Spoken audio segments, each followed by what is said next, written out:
আমার হুটহাট অনেক বেশি সালাদ খেতে পছন্দ করি, কিন্তু আজকে সকালে ঘুম থেকে ওঠার পরে প্রিপারেশন নিয়েছিলাম যে সালাদ খাবো। গতকালকে রাতে আমি কাবলি এবং বিন ভিজায় রাখছিলাম। বিনটা সুন্দর করে পরিষ্কার করে নিয়েছি, কারণ বিনের উপরে এরকম ছোকলা থাকে, এটা এভাবে ফেলে নিতে হয়। এই যে এখন এইটা আমি সর্বপ্রথম বাটিতে দিয়ে দিব। একদম আদা বাটি নিছি, একটু আদা বাটি থেকে বেশি। তারপরে এর মধ্যে নিয়ে নিব ব্রকলি সিদ্ধ।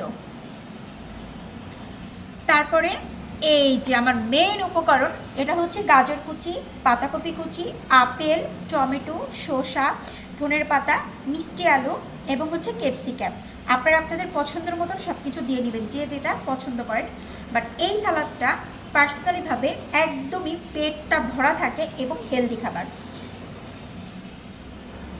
একে একে আমি সবগুলো এই বাটিতে দিয়ে দিচ্ছি, আপেল কুচি, টমেটো সব। এখন আমি মিষ্টি আলুগুলোও দিয়ে দিলাম। আমি যে উপকরণগুলো নিচ্ছি সেম এরকম নিতে হবে এমন কোনো কথা না, আপনাদের যেটা যেটা পছন্দ আপনারা সেটা দিয়ে এইভাবেই খেতে পারবেন সালাডটা। এখন নিয়ে নেবো ডিম কুচি।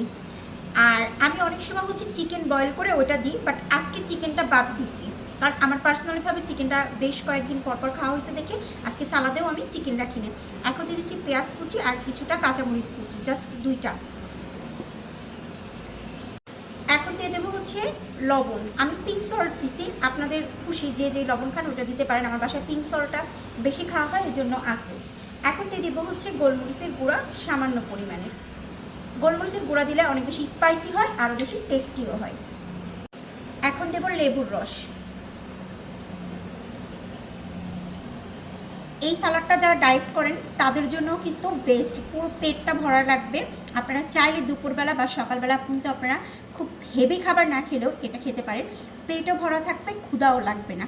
বাট আমি ডায়েট কিছুই করি না, আমার কিন্তু সালাদ খুব পছন্দ, আমি মাঝে মাঝেই খাই। এখন দিয়ে দেবো এখানে সরষের তেল, পরিমাণ মতন অল্প করে দিলাম। যাদের সরষের তেলের ফ্লেভার পছন্দ তারা সরষের তেল দিবেন, আর না হলে যে তেলের ফ্লেভার পছন্দ সেটা দিয়ে দিবেন। আমার কাছে পার্সোনালিভাবে সরষের তেলটাই সব থেকে বেশি ভালো লাগে। তারপরে দিয়ে দেবো ধনের পাতা।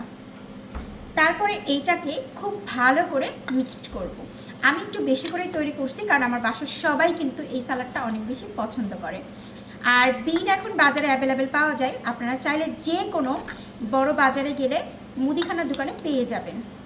আবার কাবলিও তো এখন অ্যাভেলেবেল সব জায়গায় পাওয়া যায়। কাবলি বা বিন দুটোই না থাকলে নর্মালত আমরা যে চুলাটা খাই আর কি, চুলা রান্না করে আপনারা চাইলে চুলাটাও সারা রাত ভিজিয়ে রেখে দেন এই সব উপকরণ দিয়ে মিক্সড করবেন, অনেক বেশি মজা লাগবে।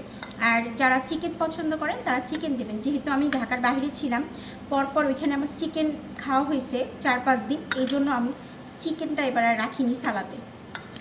আর মিষ্টি আলুটা মাস্ট দিবেন, অনেক বেশি মজা লাগে। আচ্ছা, ফার্স্টে এখন টেস্ট করাবো মেহেজাবিনকে দিয়ে, কারণ মেহেজাবিনের এই সালাডটা অনেক পছন্দ আমার। সালাদ কিন্তু কমপ্লিট বানানো।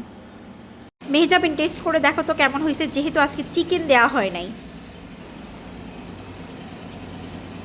মজা লাগতেছে অনেক, চিকেন ছাড়া এটা আরো বেশি ভালো লাগতেছে। আসলে আমিও টেস্ট করে দেখছি একটু, বুঝছো, যে লবণ টবণ সব কিছু পারফেক্ট আছে কিনা। তখন দেখলাম যে আজকে চিকেন ছাড়াও অনেক বেশি মজা লাগতেছে। হ্যাঁ, তবে মাস্ট আপনারা মিষ্টি আলুটা দিবেন এবং একটু আপেল কুচি দিবেন। আর ডিম তো দিবেনই, আমি ডিম একটা দিছি যেহেতু আমার হাই প্রেশার, এই জন্য। নয়তো বা আমি ডিম 2-3টা দিতাম। যত ডিমের পরিমাণ বেশি দিবেন টেস্ট কিন্তু তত বেশি লাগবে। আর যাদের চিকেন পছন্দ মাস্ট চিকেন দিবেন, যেহেতু আমরা ঢাকার বাইরে ছিলাম, পরপর 4 দিনে আমাদের চিকেন খাওয়া হয়েছে, এই জন্য এখন মুখে আর চিকেনটা ভালো লাগতেছে না দেখে আজকে আমি চিকেনটা বাদ দিছি। আপনারা চাইলে যারা ডায়েটে আছেন তারাও কিন্তু এই সালাডটা খেয়ে একদম পেট ভরে রাখতে পারবেন। সবাই ভালো থাকেন, আল্লাহ হাফেজ।